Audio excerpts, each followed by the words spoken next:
Hello everyone, another outdoors video game conversation today, and it's a pretty warm one today. It's really warm, it's about 38 degrees, but I'm really enjoying doing these videos outside in the sun. Forgive my eyes, are a bit tired. It was very hectic last day or so. It's been pretty busy. But anyway, my video today is about nostalgia and gaming. What I miss about the good old days compared to now about gaming. So today's gaming compared to when I was growing up gaming. Now, as you may or may not know, I'm 50 years old. I turned 50 last year, and I've been gaming for most of my life. I started probably gaming around as early as about 7-8 years old, and it was on the good old Atari 2600 series, playing Missile Command, Space Invaders. There were so many games on the old Atari, and great memories on them. And also, what I loved about the good old days, and we do say good old days, and we have those fond memories, is the convenience of gaming. I think everything was built to last as well. Like, everything was on a cartridge. There was no discs then. Atari was cartridge, Super Nintendo, NES was the cartridges, Sega was cartridges, and later on, obviously, we came down to CDs, of course, and not like that digital stuff that we're getting mainly now, or codes. So you'd come home, or you'd go to a friend's house. You had a long day at school, and you just want to play, kick back with the old analog CRTV and play some Atari or whatever system that you had on maybe the Nintendo or Super Nintendo was your platform of choice. I had an Atari and I played a lot of games on there. Space Invaders, Missile Command, Asteroids. There were so many Atari games. I just can't remember all of them. But even though the simplicity of the graphics, it was just the sounds and just this mostly generally black screen with all these little colored dots on squares joined together to make an image. And we just thought that was the bee's knees back then. We didn't care about, everything looked amazing. Oh my God, this looks amazing. The sound's amazing. It played amazing. And we were just so happy to be playing something.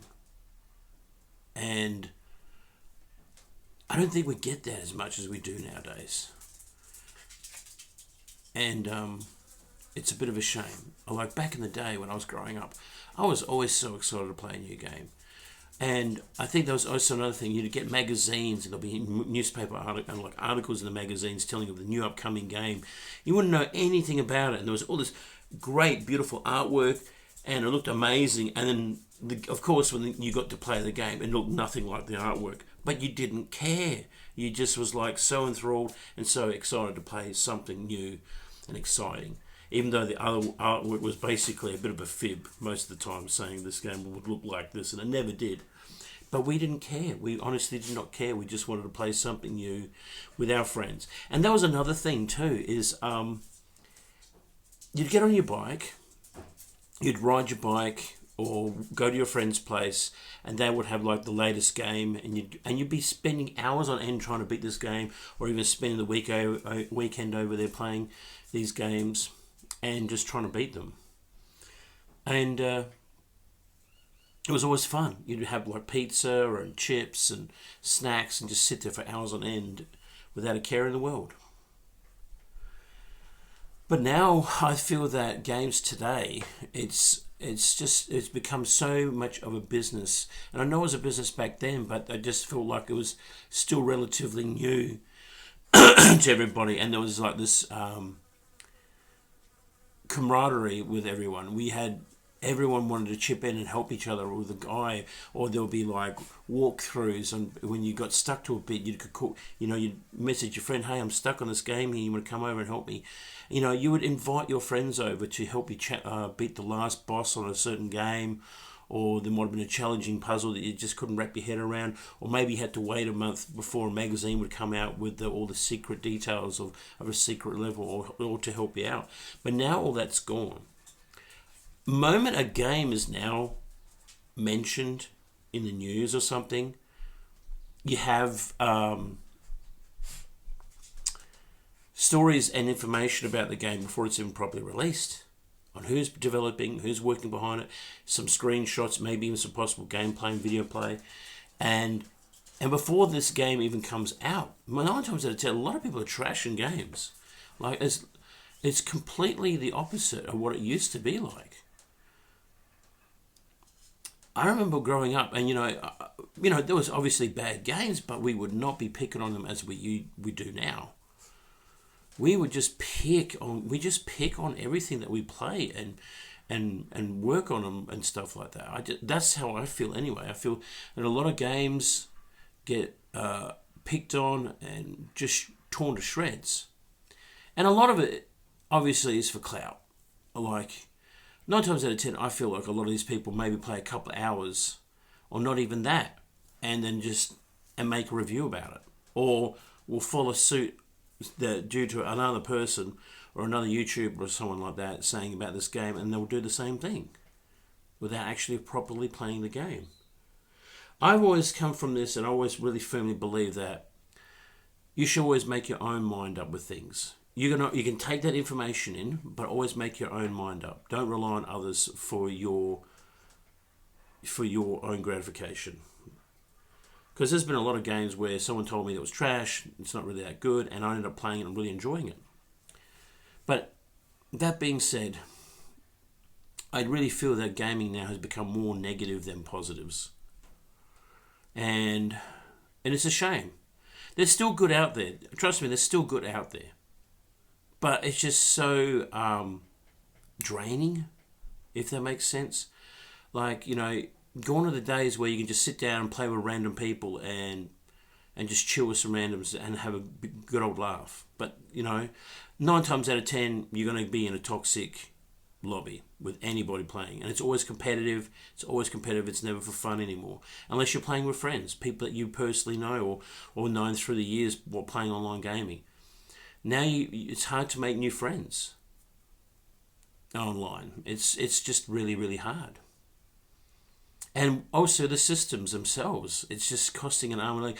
I know growing up back in my day, games were quite pricey as well. They weren't cheap, and the consoles weren't cheap. But by God, they last. I mean, I think there was like a lifetime warranty on the old Super Nintendo. Correct me if I'm wrong in the comments down below. But remember, if your Super Nintendo was broken, they would replace it no matter how long it would be. And the Atari, I love the Atari. And I don't know if you guys know, there was a machine, and I'm pretty sure it was called the Tempest. When I was growing up, my mum got me this thing called the Tempest. I've never even heard of it. I'm pretty sure it was called the Tempest. I could be wrong. And it had like a really weird controller, like it was very loose, and it had got multiple buttons, and it had like a stencils, and you put the stencils on top, and it would tell you what button was for which game. And there was a game called Crazy Climber, which I got hugely addicted on to get to the top of the building, and you'd have like pop plants falling out of windows, pianos, even animals, I think, if I can remember on the top of my head. And I was just hooked on that game. I absolutely loved it, and I couldn't stop playing until I got to the very end and tried to beat my own score, and I had a leaderboard and everything, I think. Really enjoyed that game. And growing up in a small town, I would go to the local tucker shop, tucker box, and at the local deli, the local takeaway shop, and that in Australia is like a little place where you get your fast food from, and they would have some arcade machines like some Neo Geos, pinball machines, pool table, jukebox. Now, if you young kids don't know what a jukebox is, there's machines in the pubs that play music. We'd had them in the arcades, and we'd put like 20 cents in and play some music, or $1 to play 3 songs. And then you put your coins on top of the arcade machine, and when it was your turn, you'd put your money in and play the arcade machines or the pinball machines or what you wanted to do. And I'd play like Neo Geo, Prisoners of War was one of my favourites, and then I'd play Commando, Double Dragon, Doctor Who pinball machine, that was a great one. Just so many games, so many amazing games. Wonder Boy, I loved Wonder Boy as well. That was a great arcade game. But those days are gone, unfortunately. I mean, you can still go to these arcade places, but it's not the same anymore. everything is just, I don't know, it just,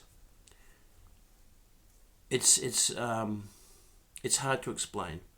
I guess obviously I was younger back then, you know, and my youth was obviously, you know, being younger, you're more impressionable and you're more excited for things. As you are older, things do. I still get excited for games, well, new games that are coming out. There's games, but it's funny. People ask me what games you're excited for this year, and there's only like a couple I want to play, but I'm not like losing my shit over. I mean, I really would love to play the new Gears of War game and stuff like that. I love those games, but I think there's obviously pluses with games of today. I mean, there's so much money being put into big titles, and we do have some amazing single-player stories coming out with amazing stories. They're very cinematic, almost like movie-type games that are coming out. But I just feel that the business itself, it's become so business-like that it's forgetting about what brought people together to play games. It's these huge corporate giants that are just basically sucking the life force out of gaming. And also the community itself too. I mean, with online gaming, you'd think with having better access to playing with people online and all that sort of stuff would make things better, but it's made it so much worse with trolls and toxic behaviour. And it's just this real shame. I miss the days of just going to a friend's place, playing some split screen Doom and going against each other, or GoldenEye, you know, playing those sort of things, go against each other and have.